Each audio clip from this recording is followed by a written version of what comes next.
Everyone believed Stranger Things wrapped up perfectly. The gate shut. The music faded away. The screen went dark. And Netflix wanted us all to accept one clear message. This is the end. But something about that ending felt strange. Because when a story truly ends, you can feel it. Your chest feels full. Your mind feels calm. Your questions feel answered. That didn't happen here. Instead, something felt wrong. Moments rushed past too quickly. Important events happened without being explained. Characters we had grown up with barely had time to react. And some of the biggest questions were never answered at all. That's why so many viewers didn't feel satisfied. They felt confused. And no, you didn't imagine that feeling. Because here's the truth Netflix never explained. The ending of Stranger Things was changed. Quietly, quickly, at the very last moment. There were storylines that were meant to matter, but suddenly didn't. There were emotional scenes that should have felt powerful, but felt empty instead. And there was one major choice that made the ending feel wrong, even if you couldn't explain why. Think about it. Why did certain characters barely speak? Why did huge dangers feel rushed instead of terrifying? Why did the final moments feel like a pause instead of a goodbye? It wasn't because the writers forgot how to tell a story. And it wasn't because the show ran out of ideas. It was because important pieces were removed, hidden, or pushed aside. Pieces that would have completely changed how the ending felt. This wasn't just an ending. It was a shortcut. And once you understand what was left out, you can't unsee it. In this video, we're going to break down what Netflix didn't explain, which moments were rushed, and the one big mistake that made Stranger Things feel wrong, despite being meant to feel perfect. Stay with me, because the truth behind this ending is more surprising than any monster. When Stranger Things reached its final scenes, something unusual happened. Not on the screen, but inside the audience. People didn't cheer. They didn't cry the way people cry when a story truly ends. They didn't lean back and say, "Wow, that was perfect." Instead, they just stared at the screen. Quiet, confused, unsure. And that feeling matters. Because when a story is told properly, your brain knows it's over before the credits even roll. The danger is gone. The heroes have changed. The world feels different. You might feel sad, but you feel complete. That didn't happen here. Instead, the ending felt rushed. Light. Strangely empty. Like someone skipped a few pages of the book and hoped you wouldn't notice. So let's talk about why. Big stories need big goodbyes. For years, Stranger Things taught us something important. Nothing comes easy. When someone got hurt, it mattered. When someone was afraid, we felt it. When danger appeared, it stayed long enough to make us uncomfortable. Earlier seasons slowed down. Friends talked. Families cried. Moments were given time so they could feel real. But the ending didn't slow down. Huge events happened fast, too fast. Moments that should have lasted minutes disappeared in seconds. Imagine spending hours building a massive Lego castle, and then knocking it down and rebuilding it in 30 seconds. Yes, it's technically finished, but it doesn't feel finished. That's exactly what happened here. Where did the fear go? Fear was one of the most important parts of Stranger Things. Not just monsters, not just shadows, but the fear of waiting. The fear of not knowing what comes next. Earlier seasons understood this. They showed empty hallways, flickering lights, long, quiet moments before something terrible happened. The ending skipped that. The danger felt close, but not heavy. Scary things happened, but didn't stay scary long enough.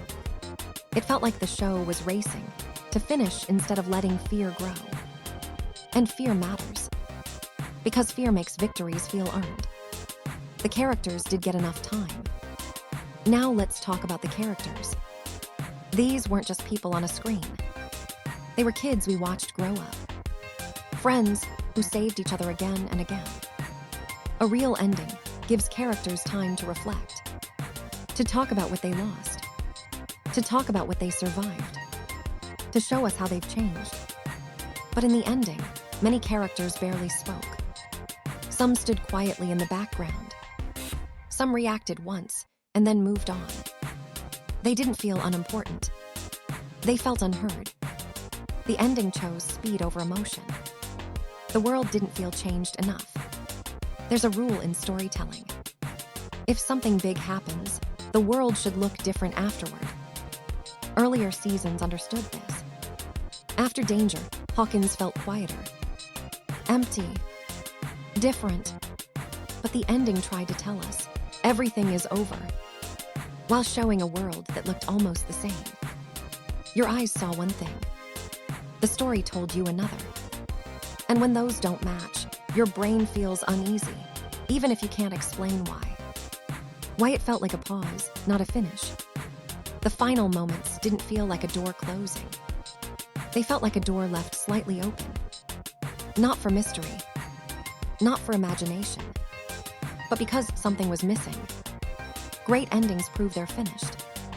They don't rush past emotions. They don't hide consequences.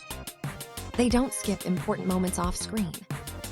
That's why so many people, kids included, felt something was wrong.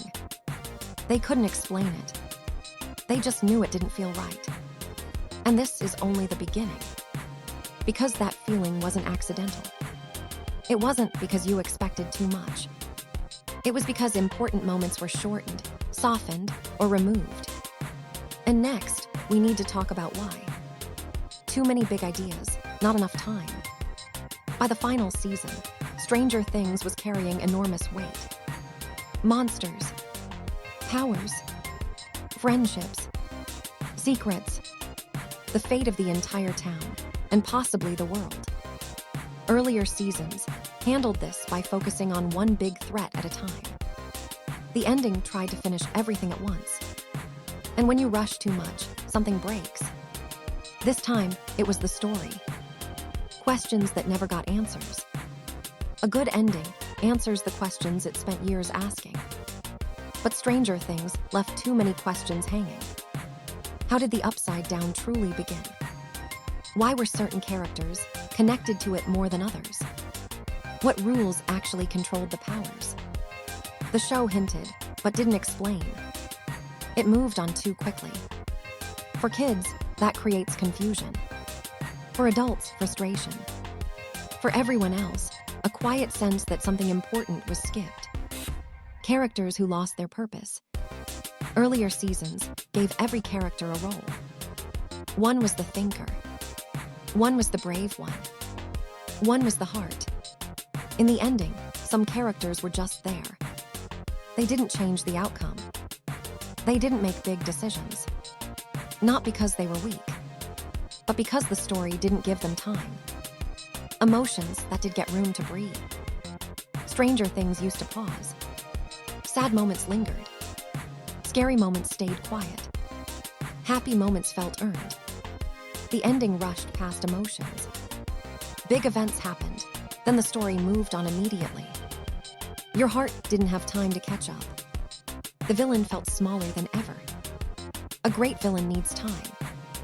Earlier seasons showed us how the danger worked, what it wanted, why it existed.